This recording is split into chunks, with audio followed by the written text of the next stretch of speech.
Naghihintay kami hanggang 10 a.m. Maaga kami.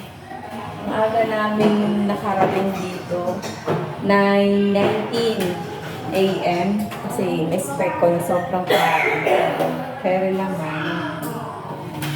Juren! Dito. Naghihintay kami ng aming Uy, dilo. Uy, dilo.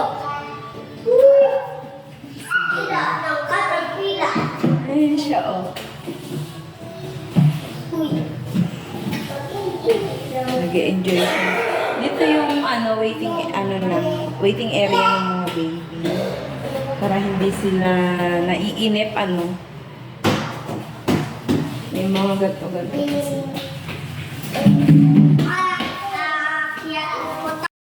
At nainip na nga ako sa paghihintay kaya nakisali na rin ako sa paglalaro nila. Buti na lang pala talaga at maagang aming schedule.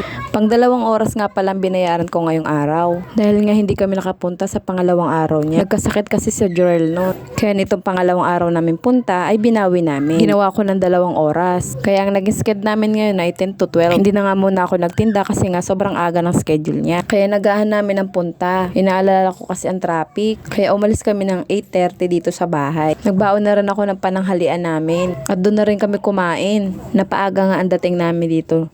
9:90 nandito na kami. Pero mas okay na rin yung maaga kaysa naman late kami. Sayang kasi yung oras. Babayaran ko din naman yun. At yun na nga, buti na lang pala talaga maaga ang aming schedule ngayong araw kasi nga umulan nitong hapon. Nakauwi nga kami ng 1:15 p.m.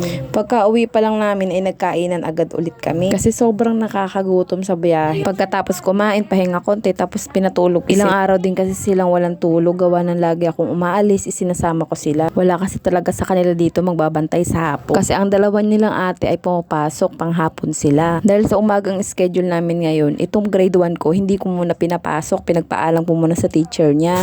Wala kasing ibang available na oras yung therapist ni Jorel. Kaya no choice, nagpang umaga kami. Kaya sa susunod na schedule niya, Friday yon, back to normal na yung oras namin. Sa hapon na ulit kami. Pero sa totoo lang naawa ko sa grade 1 ko. Kasi ang uwi niya, 11:30 a.m. Tapos kakain siya, papatulogin ko, gigisingin ko siya ng magtutu. Kasi 2 p.m. talaga ang alis namin. Naawa ko sa kanya kasi sa jeep, natutulog siya. Sobrang antok na antok siya, pang umaga nga siya. No choice naman ako sa ibang oras kasi nga sa umaga nagtitinda naman din ako. Kaya yun lang talaga yung pinaka-oras na pwede talaga sa aming lahat.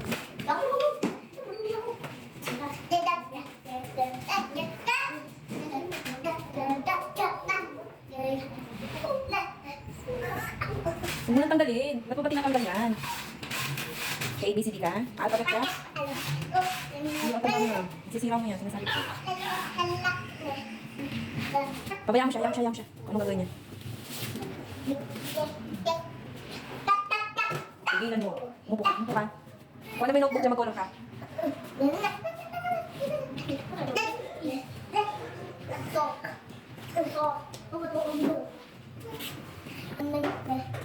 A, B, C, D, E, F, G, H, I, J, J, K, L, M, Q, R, S, T, U, V, Alam niya nagkamali siya eh.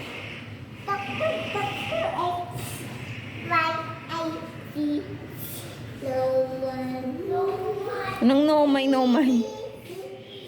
Now you know my ABC. Next time won't you sing with me? Wee!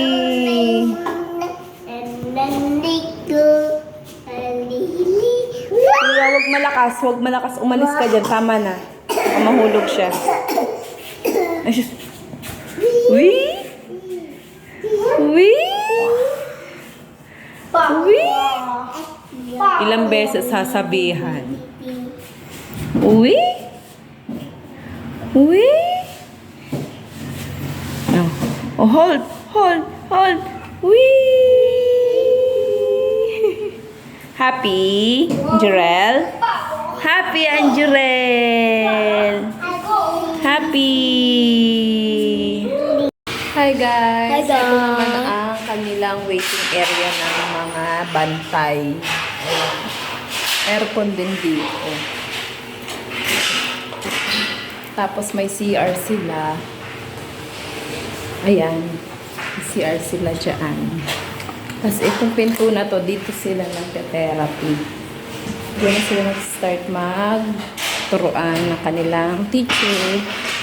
At ang oras natin ay 11:35. Mag-iintay pa tayo hanggang alas 12 kami dito. Hi ka sa kanila. Hi, teacher. Di po ako nakapasok. Kasi sumama siya dito. Wala magbabantay. Balik kami mamaya paglabas ng aking makulit.